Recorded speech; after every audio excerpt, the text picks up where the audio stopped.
Ibihe byiza kuri ukurikira The Boss Bava umunsi ku wundi nongeye kuguha ikaze kandi nkubwira ngo amahoro n'imigisha bikurangweho aho uherereye hose, amajyepfo, amajyaruguru, burasirazuba ndetse n'uburengera bwaryo. Ninjye The Boss Bava, ninjye The Boss Bava ugarutse, kandi ninjye tubana umunsi ku wundi.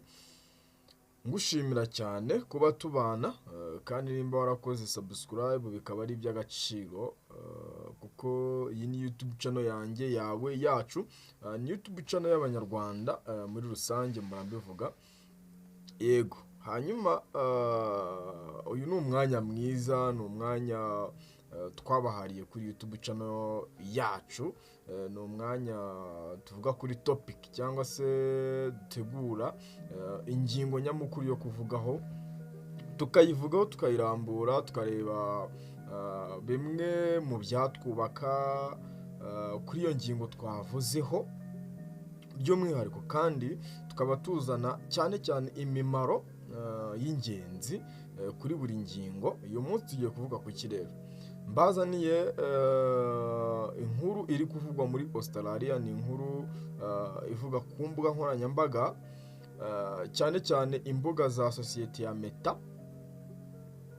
Ubwo ni imvuga imbuga nkoranyambaga urumvamo Facebook, TikTok, Twitter, ubungu yahoze ari Twitter ariko ubu ni X, ndetse ukumvamo na YouTube n'izindi mbuga zigiye zitandukanye, aho biri kuvugwa ko muri Australia imbuga za Meta cyangwa za sosiyete ya Meta zafunzwe ku bana bato batuje imyaka 16. Ubwo ni hagati y'imyaka 13 ndetse n'imyaka 15. Hanyuma uyu ni umutwe w'inkuru ugira uti muri Australia abari munsi y'imyaka 16 bagiye kwamburwa uburenganzira bwo gukoresha YouTube. Ubu tugarutse kuri YouTube, ariko ubundi mbere bari babanje batanga integuza kuri Facebook bavuga ko igiye gufungwa kuri aba bana batuje imyaka 16, ariko ubu tugiye kwibanda kuri YouTube cyangwa se urubuga rwa YouTube, turebe ese ni iyihe mpamvu igiye gutuma bafunga YouTube ku bana bato batuje iyi myaka 16. Niba utarakora subscribe rero kuri YouTube channel ya The Boss Bava, bikore byihuse, naho hepfo. Niba utazi aho subscribe iba, urareba ahanditse akajambo subscribe aho hasi, hanyuma ugakande. Nubona hajemo ibara risa nkaho ari umweru, cyangwa se ku bantu muzi icyongereza ukabona hahise hiyandikaho ngo subscribed, icyo gihe uzaba wakoze subscribe, hanyuma ujye ubona inkuru zacu umunsi ku wundi uko dukoze upload. Hanyuma guverinoma ya Australia yatangaje ko guhera mu Kuboza umwaka wa 2025 izashyira YouTube ku rutonde rw'imbuga nkoranyambaga zibujijwe gukoreshwa n'abana bari munsi y'imyaka 16. Hanyuma ni icyemezo cyafashwe nyuma yo guhindura umwanzuro wa mbere wasuzumaga YouTube nk'urubuga rwigisha kandi rutanga ubumenyi bufasha urubyiruko muri rusange. Hanyuma inkuru tuyikomeje, itegeko rishya rishyira YouTube mu cyiciro kimwe na Facebook, Instagram, TikTok, Snapchat ndetse na X yahoze ari Twitter, aho amasosiyete y'ikoranabuhanga azasabwa guhagarika no gukumira konti zose zishingwa n'abana bategereje ku myaka 16. Abazananirwa kubahiriza iri tegeko bashobora gucibwa amande agera kuri miliyoni 32 z'amadolari y'Amerika. Hanyuma sosiyete ya Google nyir'urubuga rwa YouTube yamaganye uwo mwanzuro, ivuga ko utesha agaciro imyanzuro ya mbere ya Australia yari isanzwe ishyigikira YouTube nk'urubuga rw'uburezi. Hanyuma nubwo bimeze bityo, porogaramu ya YouTube Kid igenewe abana bato yo ntiyazagirwaho ingaruka n'aya mategeko. mashya. Yego, hanyuma iyi ngamba ifashwe ishingiye ku bushakashatsi bwakozwe na leta ya Australia, bwerekana ko abana bagera kuri 37% baba barahuye n'amashusho ateye impungenge banyuze kuri YouTube. Hanyuma muri ayo mashusho harimo agaragaza ibikorwa by'urugomo ku bagore, hakabamo imikino y'ubwiyahuzi, ndetse hanyuma hakabamo n'imbuga zishishikariza imirire n'imibereho ibangamira ubuzima bw'abana. Hanyuma Australia yo yiyongereye ku rutonde rw'ibihugu bikaza ingamba zo kurengera umutekano w'abana ku mbuga nkoranyambaga, cyane cyane mu gihe ibibazo by'imyitwarire mibi ndetse n'iterabwoba rishingiye ku ikoranabuhanga bikomeje kwiyongera. Yego, hanyuma iyi nkuru ni inkuru dukesha inyarwanda.com, ariko nanone yagiye igarukwaho n'ibinyamakuru bigiye bitandukanye. Niyo mpamvu tuyizanye ngo tuyigire topic y'umunsi cyangwa se ingingo y'umunsi, twibaza tuti ese twe mu bihugu byacu cyangwa se iwacu aho dutuye, ni byiza ko abana batujuje imyaka 16 bakagombye kuba bakoresha izi mbuga nkoranyambaga, dore ko dusigaye tubona ibintu byinshi, yaba amashusho, amafoto agenda atera impungenge ku bana bato, mu buryo bwo kubahungabanya mu mitekerereze yabo ku bijyanye n'imibereho y'ubuzima bwa buri munsi. Dore ko amashusho menshi agenda agaruka cyane cyane ku rukozasoni, ku myitwarire itari myiza, ariko nanone hakaba hari n'andi mashusho menshi agenda yigisha, akigisha urubyiruko, agenda agaruka ku muco ndetse n'indangagaciro. Ukibaza uti se abo bana bo ntibabikeneye? Hanyuma tugarutse cyane cyane ku bigendanye n'imyitwarire itari myiza, tugenda tubona ahantu impande n'impande mu nce zigiye zitandukanye ko hari ibigenda bitera impungenge cyane cyane ku bana bato. Hanyuma tugendeye wenda ku bivugwa cyangwa se ku bigaragara, bikaba bigaragarira amaso, izi mbuga nkoranyambaga nyamuneka twe nk'ababyeyi, twe nk'abarezi turera, tugomba kujya tuzigiraho impungenge mbere y'uko na leta yacu ijya gufata umwanzuro wo kuba yafunga zimwe muri zo, cyane cyane tugenda tureba ibigenewe abana, bikaba ari byo tubasha kuba twabaho access cyangwa se twabaho uburenganzira bwo kureba, dore ko bamwe muri twebwe dufite imico yo kuba twaharira abana uburenganzira bwuzuye cyangwa busesuye ku mbuga nkoranyambaga. Ariko iyo urebye ukabona ingamba zifatwa ku bindi bihugu ndetse n'utundi duce muri rusange, usanga bitakabaye byiza ko twakahaye uburenganzira bwuzuye cyangwa busesuye umwana utujuje imyaka byibura 18.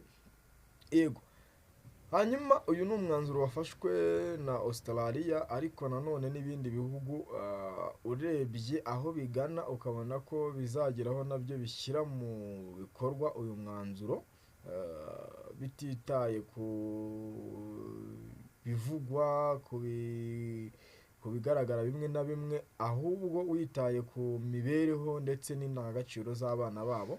Hanyuma njye nka The Boss Bava nari nafashe umwanya ngo tuvuge kuri iyi nkuru, ngira ngo munyandikire muri comment mumbwire ese mwebwe murabona mute, ese ni byiza ko twavuga cyane cyane tugashimangira kuri iyi ngingo y'imbuga nkoranyambaga ku bana bato. Hanyuma iki ni ikiganiro topic mbi kwibutsa, ubusanzwe imbuga nkoranyambaga twagiye tuzigarukaho mu biganiro byacu byagiye bitambuka, cyane cyane ku kamaro k'imbuga nkoranyambaga, aho twagiye tubona ko bamwe abenshi muri twe batunzwe n'izi social media cyangwa se imbuga nkoranyambaga, ariko abatunzwe n'izo mbuga usanga umubare munini cyangwa se pourcentage ari urubyiruko ndetse n'abo bana barimo bato, ahubwo ukibaza uti se niba bamwe mu bana batujuje iyo myaka bajya babonera byinshi cyangwa se babona imimaro ibatunga imibereho muri izo mbuga nkoranyambaga, byaba byoroshye kuba twazibahagarikira. Guhagarika imbuga nkoranyambaga ku bana bavuga, tujye tubyumva neza, ntabwo ari uguhagarika kuba bazibonekaho, ahubwo njye numva ari uguhagarika imikoreshereze, bimwe mu mikoreshereze yazo, cyane cyane kubona uburenganzira bwuzuye kuri izo mbuga nkoranyambaga, dore ko iyi nkuru igaruka kwicukumbura. Buriya abana bato bakunda gucukumbura cyane, cyangwa se bagiramo ikintu cyo gucukumbura buri kimwe ku mbuga nkoranyambaga, ugasanga rimwe na rimwe bageze no kubita bagenewe nanone gufata imyanzuro y'ibyo bashyira kuri izo mbuga nkoranyambaga, ugasanga birabagora, dore ko bajya bahura n'amakosa menshi agiye atandukanye, bagenda bagwa mu byaha, ndetse ayo makosa nayabaganisha ku byaha amenshi, ugasanga biteje ibibazo bigiye bikomeye, yaba mu miryango, yaba ku gihugu, ndetse n'ahandi muri rusange. Ibyo rero bikaba ari ibyumvikanisha ko mu myanzuro yo guhagarika izi mbuga nkoranyambaga iri gufatwa n'ibihugu bigiye bitandukanye, n'icyo gishobora kuba kirimo, kuko tugenda tubona amakosa menshi agenda akorwa n'abana bato, abashyira hanze amashusho atabereye imbuga nkoranyambaga, cyangwa se yerekana ubwambure bwabo kandi atari byiza, ugasanga ni ikibazo kigiye gikomeye muri sosiyete.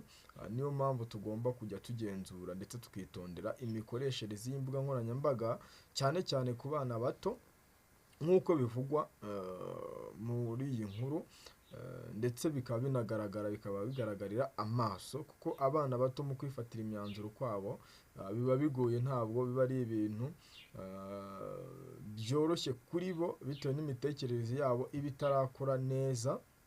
Ntekereza ko ari cyo gituma twakagombye kuba hari byinshi dukumira abana ku mbuga nkoranyambaga.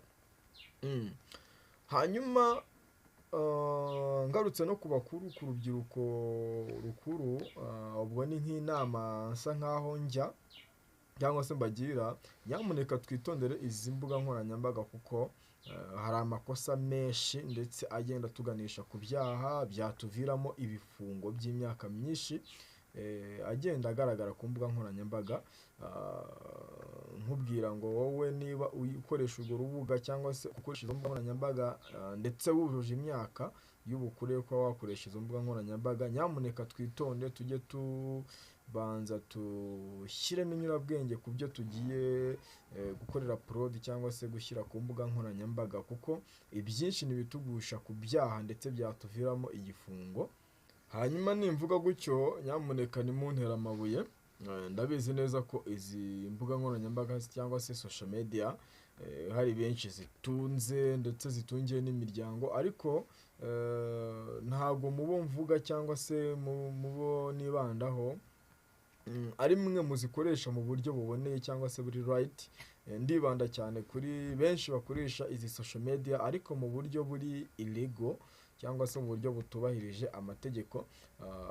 Niyo mpamvu najyaga inama mvuga ini tugerageze gukoresha izi mbuga nkoranyambaga mu buryo bwubahirije amategeko, kuko abenshi ziradutunze, hari benshi zinjiriza amafaranga atari make mu buryo bugiye butandukanye, yaba mu buryo bwa influence, yaba mu buryo bwazo ubwazo, kuko izi mbuga nkoranyambaga zirahemba, yaba YouTube, izo TikTok, Instagram ndetse n'izindi.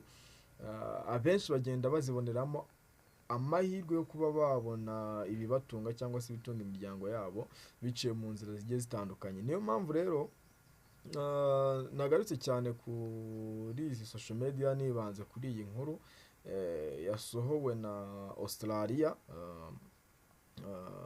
ivuga ku ifunga ry'izi social media ku bana bato. Natwe nk'abakuru twigenzure, turebe uburyo dukoreshamo izi social media, tuzikoresha mu buryo buri lego cyangwa se bwubahirije amategeko. Ni The Boss bava nk'ibisanzwe. Nimba ukunda ibyo nkora, ibyo mvuga, nkorera subscribe kuri YouTube channel, tugiye tubana umunsi ku wundi, ndetse gatanu ku kandi uzi ubasha kubona ibiganiro byanjye mbaha isaha ku yindi.